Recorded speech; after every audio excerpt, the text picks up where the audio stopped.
Hey, it's Chris, the supply chain doctor and Apex coach, providing you insights and tools to better understand and apply the Apex body of knowledge to everyday supply chains. In this interview, we spoke with John Hill, industry veteran in the data collection and warehouse management systems space, to get a better understanding of the history of this important supply chain industry. It all sounds pretty boring, so let's see if John can prove me wrong. John, thanks for speaking with me today about your career in supply chain management and specifically the field of technology. When I first met you many years ago, you were doing the WMS / data collection roadshows for what I think was MHI. It may have been different back then. I was thoroughly impressed with your knowledge and your presentation style, and I used many of your ideas and probably even some of your content over the years to help educate and sell people on warehouse management systems. So John, what I want you to do is just kind of take me back to kind of where you got started, how you got started in the field, and which I think is now, we call it WMS, but back then it wasn't. I think it's over 40 years ago, if I'm correct. Is that right? Well, close to 50. Okay. And thank you for having me, Chris. It's just a pleasure to have you here. As I said, I'm a big fan of understanding. I've been very fortunate in the WMS field and in my career, and I just like to learn the history of it. That's what we're doing here. So you started, well, I think you went to university. What was your degree at university? Yeah. Industrial psychology. Industrial psychology. Interesting. So I have to be careful about the questions. I have to be careful about the questions I ask. Well, I was told at the time that I would never get out of the university unless I majored in engineering. Being a brash young 18-year-old, I said, I can take any course and do all right. And so I wound up doing industrial psychology, and it's lived with me my entire career. And where'd you go to university? Princeton. So that is an interesting place, obviously well known, but last month I did an interview with a gentleman named Ken Ackerman. Oh, I know Ken very well. Yeah, he's one of the founders of Work, and I didn't realize he also went to Princeton. So there must be something in the water. I don't know. It had to be, although he's much older than I am. And well, I joked with him that maybe I didn't realize you, but now it's two people, you and he, are competing with Jeff Bezos for probably the most popular logistics alumni from Princeton. I would guess you're right, but I won't speak for Ken, but I certainly am trailing Jeff. Sure. Now, why did you end up going to Princeton? It had to do with, back in those days, if you were doing well in secondary school, it wasn't too hard to get into a university. And I was playing in a schoolboy hockey tournament on the Princeton campus, whenever that was, 1954, during the Christmas holidays. And Princeton has one of the most idyllic landscapes of any school I had even been thinking of. And once I was there, number one, we won the hockey tournament. And number two, I was overcome by a real strong interest in attending the university. And so I called my advisor at my high school and I said, could we switch this from Yale to Princeton? And he said, yeah. And that's how I wound up there. Well, I know they take relatively smart people, so it gives you some credibility there. No, they're good universities, either one. Yeah, you bet. So how did you get involved in, well, I called it, in my introduction, I called it supply chain management. My understanding is it probably wasn't called supply chain management 40 or 50 years ago. So how did you get involved in physical distribution, logistics, or supply chain management? Well, I came by way of the automatic identification route. And I had a hand in putting together, as a role player, a company called Computer Identics, which pioneered the use of barcoding and laser scanners back in the late 60s. And it became very quickly obvious to us that, in effect, a barcode scanner is little more than a novelty unless it's got some brains behind it. And that led us into doing systems with that technology. albeit some of them primitive. And that led, and we'll talk a little bit about the path I followed, but it led me into the world of material handling and warehousing and distribution and logistics. And that's many years ago now, but I've never for a minute not enjoyed the dynamics of the industry and been very much engaged along the way. Well, I just listened to a webinar that you were actually on, and I think you said the supply chain execution systems concept's been around since 1975. We didn't even call them supply chain then. We called them warehouse management systems. Okay, even back then. Okay. And I got it. way ahead of supply chain execution systems. And there's a side note here. Warehouse management systems back in, it was not that long ago, at least for me, it's 30 years ago. We formed a group called the Warehouse Management Systems Trade Association under the umbrella of MHI, the material handling industry. And there were 29 companies back then who were offering WMS to the marketplace. And a few of the people in the group said, warehouse management isn't terribly sexy. We've got to put a new name on it. And that's when the term or phrase supply chain execution systems was born, right around 1995. It's interesting. Companies to this day are still trying to come up with a new name. Logistics execution, warehouse controls, everybody's trying to figure out what it is. I first learned about WMS in probably around that time. I'm out of Atlanta. Okay. So obviously the big company here was Manhattan Associates. And I've always thought they were one of the originals, WMS companies. Well, they actually came a bit late to the party. If you look at the chronology, by late, I mean late 1980s, early 1990s, but they came in under the leadership of a fellow by the name of Allan Gilligan, who was the CEO and founder of Manhattan. And they came in with a bang, very, very strong. Yeah, they did a lot of things well. They kind of helped create the industry, I think. But before then, even you had done some things in that space. Is that correct? Oh, absolutely. I joined. Well, my first introduction to warehouse management was at a material handling industry trade show at McCormick Place in 1974, when the founder of the world's first WMS company, a guy by the name of Vince Acapinti, met me at his booth and proceeded to try to sell me into leaving my company at the time and joining his. Further down the line during our discussion today, 10 years later, in 1985, I was recruited by the board of Logisticon to take over and become the CEO of the company. So what comes around goes around. So you obviously had a lot of experience back then. Everything was focused on data collection, probably. That was a big part of it. Well, it certainly was. But it's interesting. I have a quasi mantra, which is basically that the best decision making is executed on the basis of events as or before, not after they occur. Responsive systems provide discipline and control based not only upon plans and performance goals, but also upon the dynamics of actual operations. I wrote that for one of the trade magazines in 1976.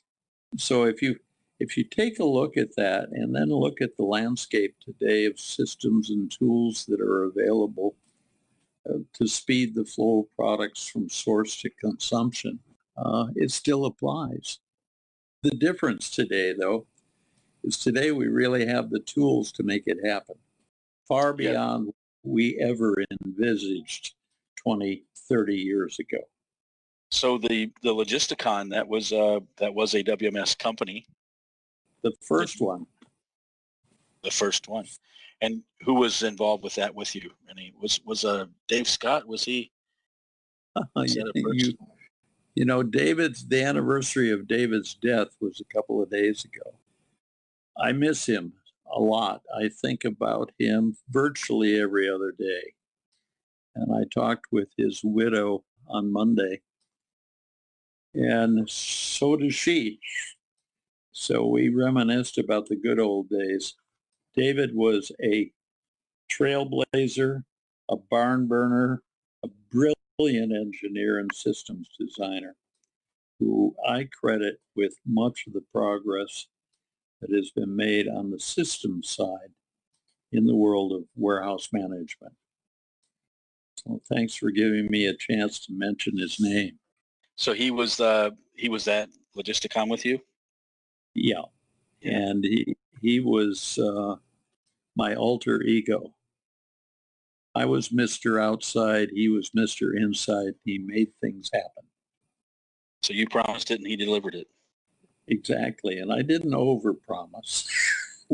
Sure. And he rarely underdelivered, but he paved the way for what today is a pretty significant component of the overall mix of technology and systems for logistics. I started my career with 3M after a stint in the military, and I took various tests, and because I had a degree in psychology, not engineering, they were trying to figure out what to do with me, and they put me together with a professor from the University of Minnesota who was another trailblazer at the time. And he taught me quite a bit over the 7 years I spent with 3M, most of it overseas. But he introduced me to what I would call the very first instance of using intelligent controls to improve performance in material handling across the board in a variety of different applications. And some of your listeners, our listeners, might be interested in this first application. 3M manufactured a product. At the time, it was called Scotchlite, which you see it and its successors on virtually every traffic sign, highway sign across the country, in most countries of the world. It consists of retroreflective material. By retroreflective, I mean it returns light to the source. And at 3M, my mentor was tasked with figuring out a way to identify packages and cartons moving in warehouses and distribution centers to eliminate the need for some person sitting at a keyboard to read a label on the carton or the package and key enter the sortation destination, in other words, a shipping dock, for example. And he came up with this concept using retroreflective tape, about an inch-long piece of it, which could be applied to given locations on the vertical spine or axis of picked carton. Each location on the carton spine represented a specific sortation destination, for example, a shipping dock. In a warehouse, once picked and taped, the cartons were placed on a takeaway conveyor that led or fed the shipping docks. Then we installed photocells at a height equivalent to that of the tape on the spine of the carton in advance of multiple sortation spurs at a height unique to each spur. When a photocell detected the reflective tape, it fired a solenoid which then triggered carton sortation off the conveyor to that destination. Our first customer was the Kroger company. And over the next several years, hundreds of companies around the world used the same approach to eliminate keyboards, reduce the number of keystroke errors, and improve throughput throughout North America. Now that's a pretty simplistic, primitive use of technology. But back then, this is mid-60s, it did revolutionize a major component of warehousing, that being sortation. Yeah, I was going to say that sounds a lot like shipping sorters and getting things efficiently moved out. That was 1960s. I recently listened to another podcast. One of my colleagues, I guess this week is the birthday of or the celebration of the invention of the UPC code, barcode. And it's interesting. I think they mentioned Kroger as well. So it sounds like Kroger was pretty involved in logistics and supply chain back then. They had an industrial engineering department back then, and I suspect they still do, that was not on the bleeding edge, but the leading edge of technology application. And the whole focus, at least at the time, was to improve throughput without undermining accuracy and overall performance in a warehouse or distribution center. I moved from 3M because I was intrigued by this whole business of being able to use some type of scanning device in an industrial application or industrial environment, and went to a company called Computer Identics, where the technical team invented the world's first laser-based moving beam scanner. And they installed it at the Buick division of General Motors to read, and for the techies among you, close your ears, a 4-bit, i.e. data points, black and white label, and feed the data contained in those 4 bits to a DEC PDP-8 computer with a whopping 8K of memory. And we finally sold, actually we didn't sell, we leased because it was new technology and Buick wanted a way out if it didn't work. Leased it to Buick. The overall price, 1 laser scanner, 1 PDP-8 computer, a teletype for printing reports, and a mag tape drive that weighed enough you needed 2 people to move it around to store perhaps a megabyte of data. Now that 8K of memory and the scanner were tasked to count transmissions by type. There were 13 different types. 4 bits gives me 16 alternatives. We were tight on label territory. During that thing, and this is the point I wanted to make, Chris, I learned something that has stayed with me for the last 50 years. And if you'll indulge me, let me tell you the legend of Joe Kleinkemper.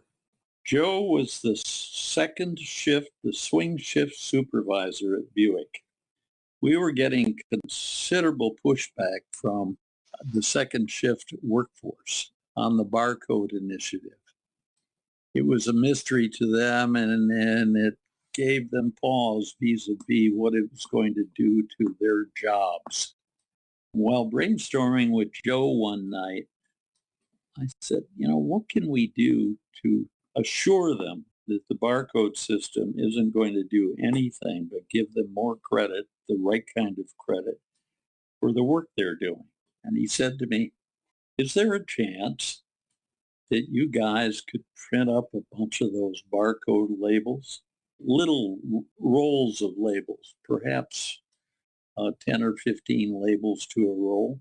I said, what are you going to do with them? And he said, what I'd like to do is we brief our workforce every night. And at one of our briefings, I'd like to hand those rolls of barcodes out and have you come and explain what they're being used for. Within a week, or probably even less than a week of that meeting, every man, woman, and child in Flint, Michigan was wearing a barcode on their front side, on their back side, on their foreheads, and what have you. His idea just went through the plant with such alacrity that we got there obtained through that initiative, which he created, total cooperation of the workforce for the barcode program that we were implementing. Obviously, I've never forgotten that. It's Yeah, been critical to every project that I've been engaged in. what I take away from that, John, is that even today, 2020, when you talk about putting warehouse management technology in a warehouse, the labor, the people they can be resistant because they think it's going to eliminate their job or so. I think what you said is even 50 years ago, you were trying to sell the concept as a value add. That was neat. Well, over the years, I had a very bad habit. I blame the military on it. I smoked. And periodically, maybe every other hour, I'd go outside to light up. And guess who I met outside? 3/4 of the workforce back then.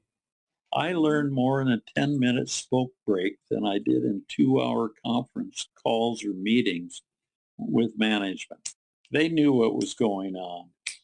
And once they knew I was harmless, they suggested that, I might want to start gathering some of their thoughts on the various initiatives with which I was engaged at the time.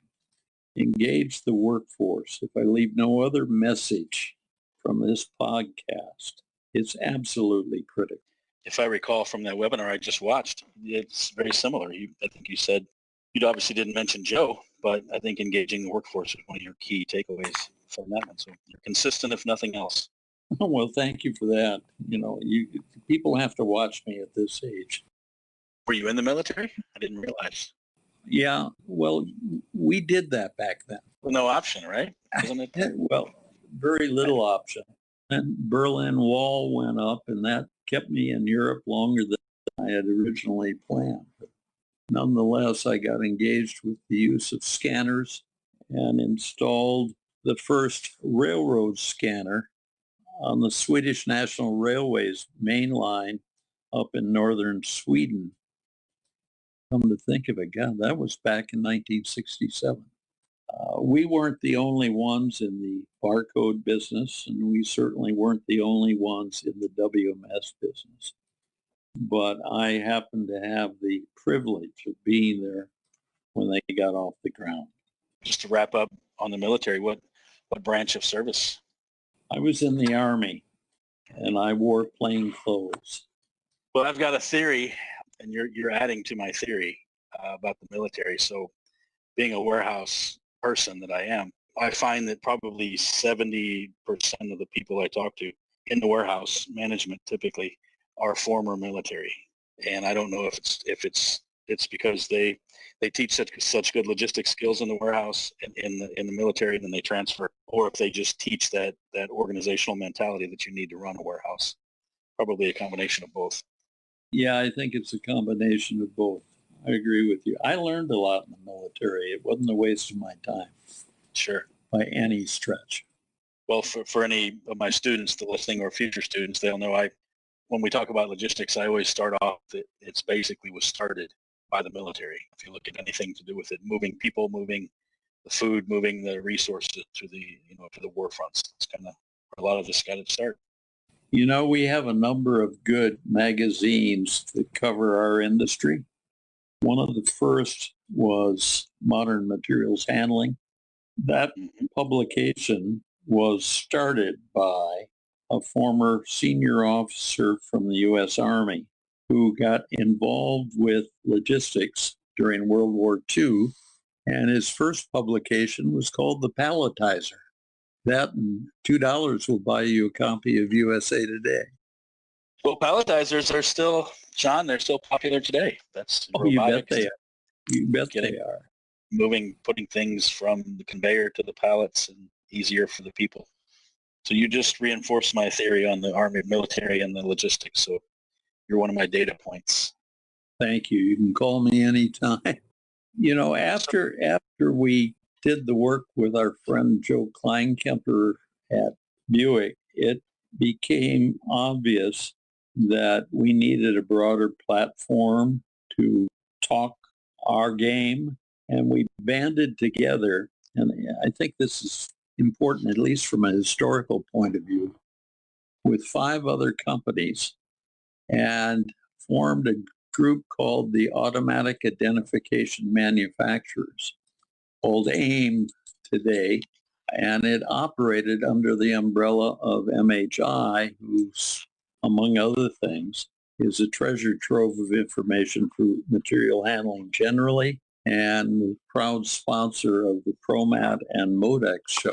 About the time that we formed AIM, we put an article in another magazine called Material Handling Engineering. It's now called Material Handling and Logistics, in which we said, this was 1974 still, the trend in item coding is towards miniaturization. The use of such micro-encoding will permit assignment of a unique number to any product whose value warrants tracking, whether it's an automobile or a shipment of caviar, in plant or across the country. And we made the prediction that within the next 10 years, that's from 74 forward, such product coding would become commonplace and in fact be standardized.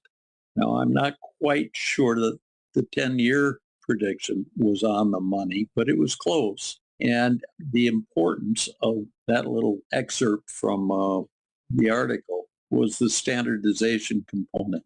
Without standardization, back then I doubt that AIM automatic identification member companies' total sales reached 3 million.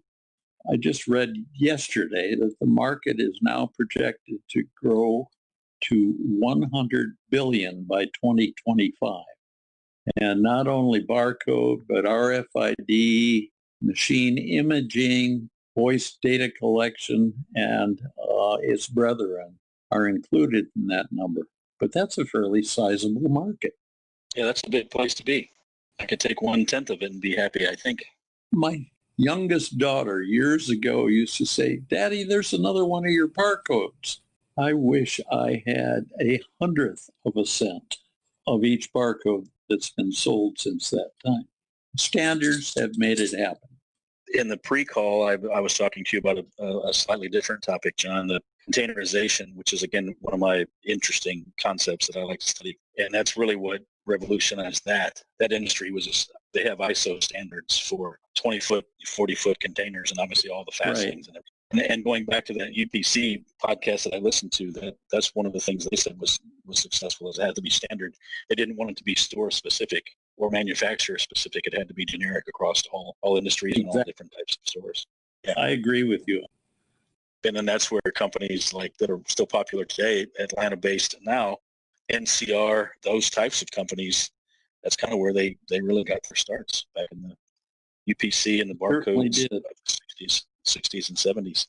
It's just neat to see that, and they're still around. So another, just for my any students that might be listening, as I said, John, I teach supply chain management, and a key concept, depending on what you're studying, is AIDC, automatic identification and collection, automatic identification data collection. And you had mentioned AIM, so I assume that's related. But just for any students that listen, that is a key topic, and this is an actual practitioner's perspective of it. So you were involved in that organization as well, AIDC or AIM, which was it called? You said. I was one of the founders. The founders, and is it still active? Oh, absolutely. AIM is its own organization today. Its website, it's amazing what comes out of my older head. It's aimglobal, one word, .org, and it's obviously global in its breadth. Well, I think that's probably where I met you, and again, I can take half of what you've been talking about and go back 20 years maybe, and that's where it was. I was probably at a hotel somewhere, because you used to travel all the country and probably the world doing these road shows once a week, I would guess. I don't know, is that right? I traveled a lot. I haven't traveled much at all in the last 2.5 months, and I've suffered severe withdrawal. I could imagine. But only withdrawal, nothing else, thank God. Sure. And sure. I hope none of our listeners have anything contrary to that, have had anything contrary to that. But that was a big draw back then. I mean, anything data collection, it was kind of the birth of the warehouse management systems were evolving, becoming I don't want to say standard, but becoming mainstream. And you were kind of on the tip of the spear. I mean, you talked about Logisticon, which I always thought Manhattan or McHugh Freeman were the originals, because, that's when I came of age, was the 90s. Right. And that's what I knew. So I just assumed I'd heard being Atlanta, I'd heard all the stories about Manhattan and what they'd done. To your credit, you probably heard a lot about it at Georgia Tech. Correct. Yeah. There's a seat endowed there. But I recall there was also Catalyst was a company. Catalyst was there. EXE or Dallas Systems. Oh, yeah. They were subsumed by another organization. But literally, at our start with the WMS group under the MHI umbrella, we had 29 companies within the first year of that organization. And there were probably another 150 companies who didn't join at that time, who were also offering the technology for similar purposes or applications. I worked at Accenture for a while, and that's when we were Anderson Consulting. So we were doing a lot with the big players. That's what I said, McHugh, Manhattan, and Catalyst. But I remember even back then, John, Gartner had the ratings and everything, and there were 150, 200 plus companies in the space. And I think today there's probably still as many. It's interesting to see, but they're not as well known as they used to be. Thanks for listening to the first part of this multi-part series. If you're interested in APICS certifications, there's a YouTube video where you can learn more about bootcamp style workshops at Georgia Tech. Search on APICS Bootcamp Courses Informational Webinar. If you're in the North Georgia, North Alabama, Chattanooga area, check out the traditional class formats offered by the University of Tennessee Chattanooga Center for Professional Education Supply Chain Academy. Optionally, the APICS coach can bring supply chain certification workshops to your company. Just send a note to Chris at apixcoach.com.